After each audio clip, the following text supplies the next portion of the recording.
Nagaan siniifaa baay'atu akkam jirtu chaanalii kanaaf haaraa taanaan maqaan kiyya Dr. Abarraa Olaaniin jedhama. Gargaaraa Piroofeesaraa fi Ispeeshaalistii Wallaansa Dhibee Ijoollee fi Daa'immaniiti. Waa'ee fayyaa waan hedduu irraa argattu kanaaf sabiskiraayib gochuun maatii ta'a jechuun barbaada. Amma kan ilaallu guddina daa'immanii ilaalchisee yoomi kan maatiin ogeessa fayyaa mariisuu qaban kan jedhudha. Guddinni daa'immanii isaanii booddeetti hafeeraa jennee yoomii kan maatiin daa'imman isaanii mana yaalaa yookaan ogeessa fayyaa daa'immanii bira geessanii ilaalchisuu qaban kan jedhudhaan. Kun egaa reed filaag jechuu dandeenya isa kana yookaan mallattoo diimaa kana darbuun qabu kan jedhu jechuudha. Sababni isaas daa'imman hundi umurii sadarkaa itti guddina sochii qaamaa, walitti dhufeenya hawaasummaa, dandeettii afaanii, qaroomina sammuu kan kana fakkaatan umurii ta'e irratti achiif godhu. Garuu wanti kun daa'imatti garaagarummaa qaba. Obboleessumaaf obboleettii yookaan maatii tokko keessatti illee garaagarummaa qaba. Kanaaf daa'imman akka mataa isaaniitti guddatu kompeer gochuun hin barbaachisu. Haa ta'u malee immoo maksimamii qaba. Haa ta'u malee yoo xiqqaate umuriin itti isaan sadarkaa guddina ta'e irra ga'an kana darbuu hin qabu kan jedhamu jira. Umurii sana caalaa eeguun sirrii miti yookaan reed filaagiidha. Ogeessa fayyaa daa'immanii ilaalchisuu qabu rakkoo wayii jira kan jennu umuriin ta'e jira. Maatii keessan keessa daa'imni hangafaan ji'a 10tti ka'ee deemuu danda'a. Inni itti aanu immoo waggaaf ji'a 2tti deemuu danda'a. Kun noormaaliidha. Garuu immoo yoomi kan maksimam kanaa ol turuu hin qabu jennee eeguu qabnu kan jedhu tokko tokkoon hanga ta'e isinii kaasaa hanga dhumaatti na hordofaa. Akkasumas laayik sheeriif gochuun dagatina na jajjabeessaa. Kan jalqabaa naannoo umurii ji'a 2 ofumaa darbee seequu fi jechuunis xiqqooma ishee akka kolfuu jechuudha. Akkasumas wanta fuula isaanii dura jiru ilaaluun jalqabne yoo ta'e. Kana malees naannoo umurii ji'a 5 mataa isaanii kan baachuu kan qabachuu hin dandeenye. Akkasumas sagalee guddaa tokko yeroo dhaga'an kan ilaaluuf hin yaalle. Xiqqoof kan hin callisne yoo ta'e. Fakkeenyaaf ijoolleen ji'a 4 fa'aa yeroo sagalee adda ta'e dhaga'an ni na'u. Yeroo na'an kana immoo xiqqoo callisuu danda'u yookaan ilaaluuf jedhu yookaan immoo na'anillee boo'uu danda'u. Kanaaf naannoo umurii ji'a 5 mataa isaanii hin qabanne taanaan, mataa isaanii baachuu hin dandeenye taanaan, sagalee guddaa yeroo dhaga'an of ilaaluuf yookaan na'anii akka dhaga'an mallattoo hin agarsiisan taanaan mana yaalaa geessuu qabu jechuudha. Kana malees naannoo umurii ji'a 7 kan darbee sagalee hin dhageessisne. Akkasumas garaan yeroo ciibsinu gara dugdaatti garagaluuf kan hin yaalle yoo ta'e. Naannoo umurii ji'a 7 darbee sagalee wayii dhageessisu akka taphachuu jechuudha. Akkasumas dugdaan yoo ciisne hin garagalu jechuudha. Kun hin taane taanaan mana yaalaa geessuun barbaachisaadha. Naannoo ji'a 9 of danda'anii hin teenye yoo ta'e.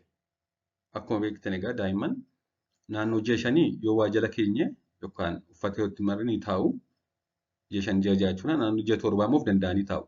Haa ta'u malee hanga ji'a 9tti tokko kan turan jiru. Ji'a 9 ol turraan garuu rakkoo wayii jira jechuudha. Kanaaf naannoo ji'a 9 of danda'anii hin teenye taanaan ilaalchisuun barbaachisaadha. Kana malees naannoo umurii waggaaf ji'a 6 jechuunis naannoo ji'a 18 jechuudha. Of danda'anii deemuu ni eegalle yoo ta'e. Kunis egaa daa'imman tokko amma ji'a 11tti waa qabatanii dhaabatu, waggaa tokkotti ka'anii deemu. Tokko immoo xiqqoo turuu danda'u. Turtiin kun kan inni noormaaliidha jennee xiqqoo eeguu dandeenyu hanga waggaaf ji'a 6tti. Waggaaf ji'a 6tti ka'anii deemuu ni eegalle taanaan rakkoo wayii jira. Akkasumas waggaaf ji'a 6tti sagalee namni biraa dhaga'u kan hin dhageenye yoo ta'e.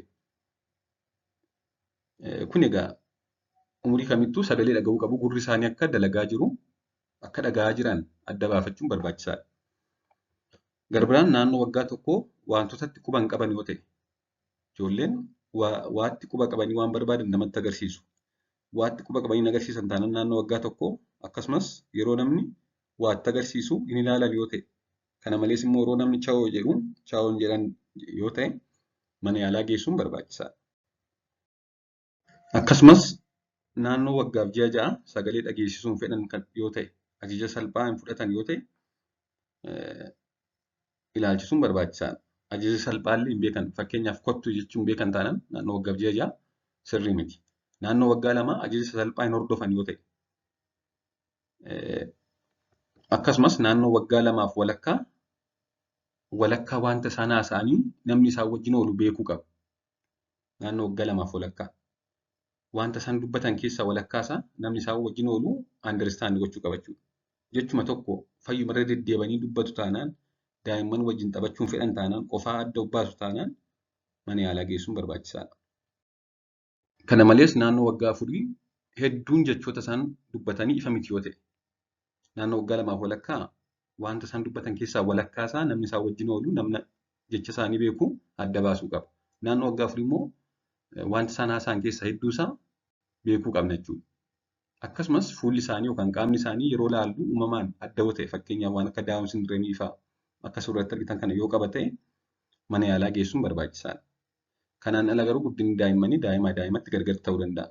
Fakkeenyaaf daa'imni tokko ji'a 9tti hin teenye taanaan waggaa tokkotti ka'ee waa qabatee hin dhaabatu taanaan waggaaf ji'a 6tti hin deemu taanaan fakkeenyaaf mallattoo hanqina vaayitaamin D ta'uu danda'a yookaan ifa aduu gahaa hin arganne ta'uu danda'a. Haa ta'u malee daa'imni tokko waggaaf ji'a 3tti hin kaane taanaan hin deemne taanaan jechuudha.